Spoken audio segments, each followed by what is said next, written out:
Hello. So in this video, we're going to talk about the rhetorical posture of claiming facts or the truth as a basis for one's argument. I was reading an article recently. It's an older article from 2019 by a writer named Niall McRae called Mary Seacole, The Triumph of Ideological Narrative in the History of Nursing. And what I found very interesting is the opening of McRae's article. He writes, "A story may be based on facts, ideological facts, or ideology.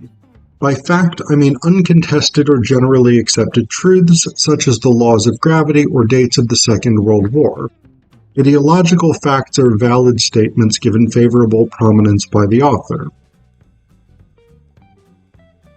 This is an interesting framing because, essentially, what McRae is doing in the article is claiming that his particular perspective, or the side of a debate about a Mary Seacole statue, which I'm not going to go too much into, claiming that his side is based on facts, whereas the other side is based on ideological facts.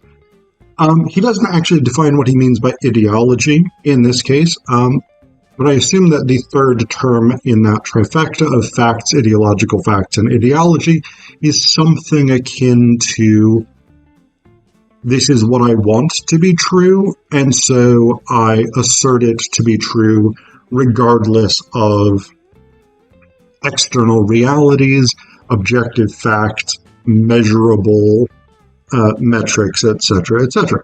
I assume that that is what he means by ideology in this case. It's not a great definition of ideology, but for the purposes of what McRae is arguing, probably fine. But what I think is really, really striking is this distinction between facts and ideological facts.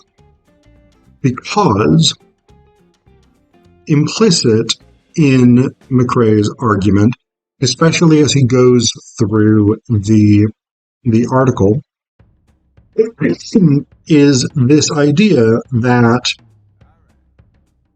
facts are true and genuine, and ideological facts are in some way more suspect, that they don't give us the whole picture. And the reason that I find that really interesting is because it ignores the reality of argumentation.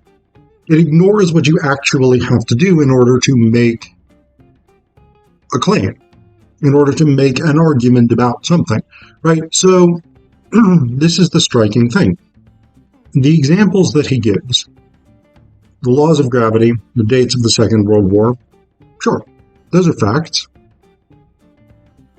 But he starts by saying a story may be based on.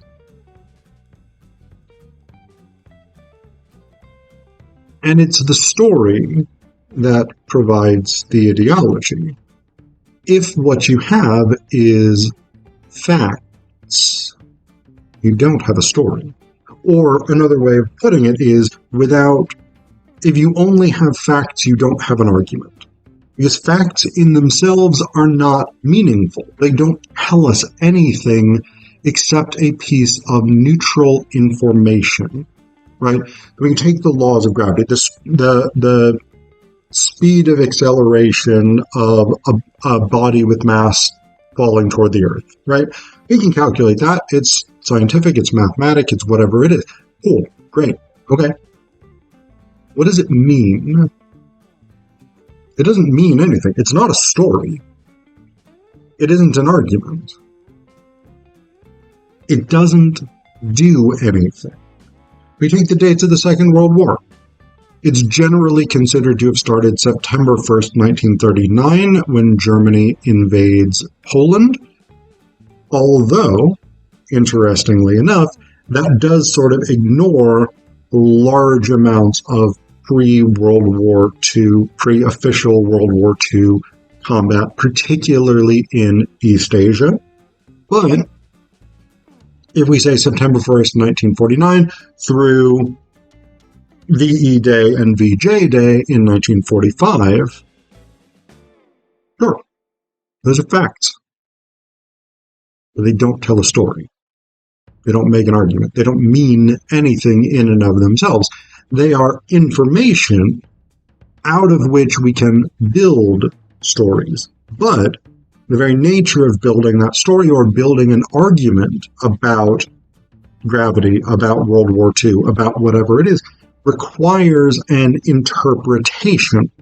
And I always tell my students in composition classes, literature classes, wherever it is, interpretation is the most important part of an argument because the facts themselves are neutral.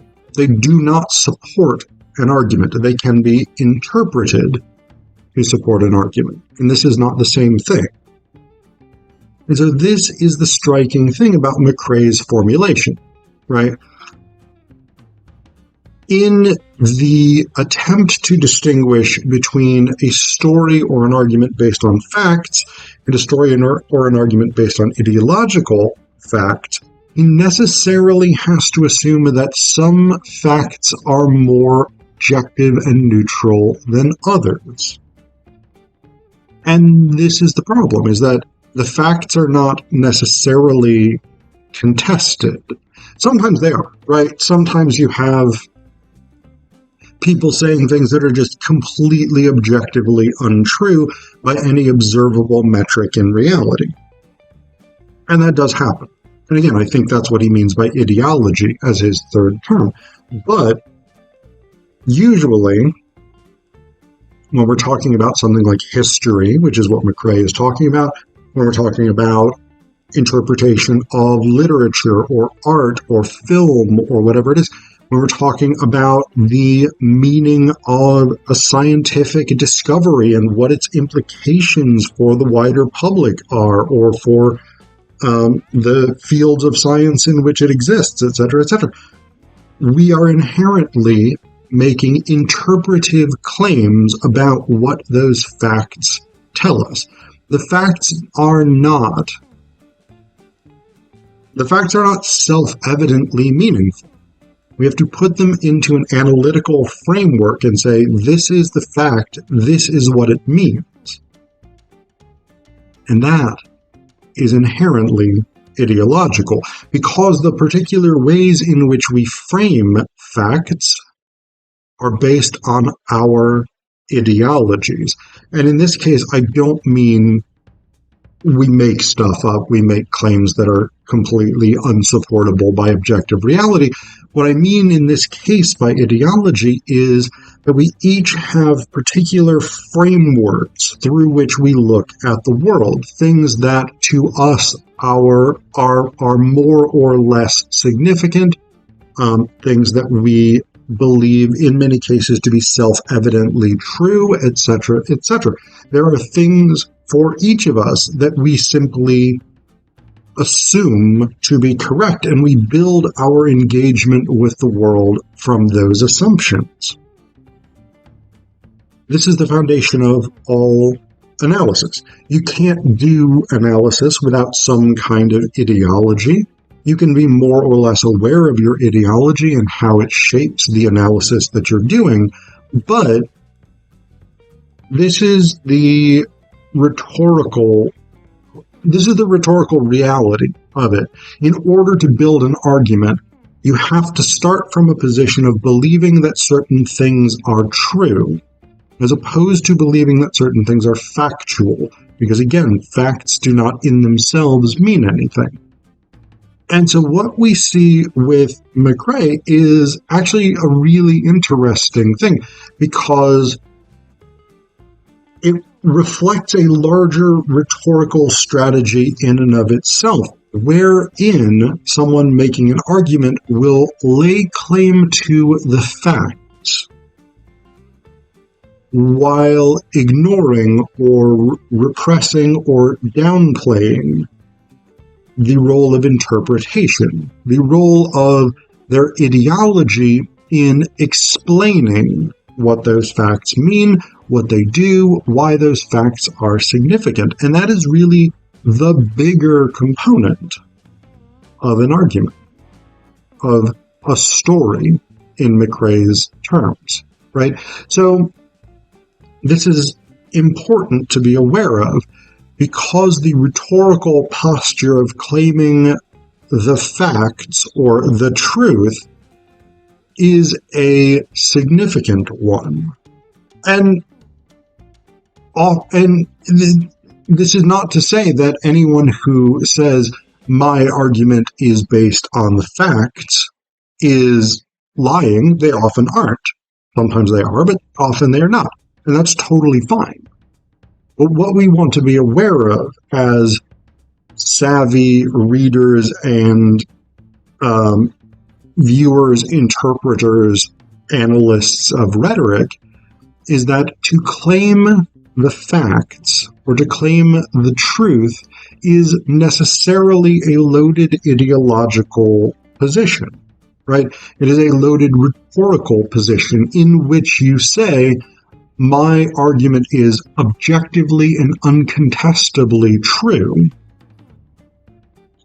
And this becomes problematic because, again, the facts that you address may be uncontestably true, but the interpretation is not. The interpretation will be open to contestation.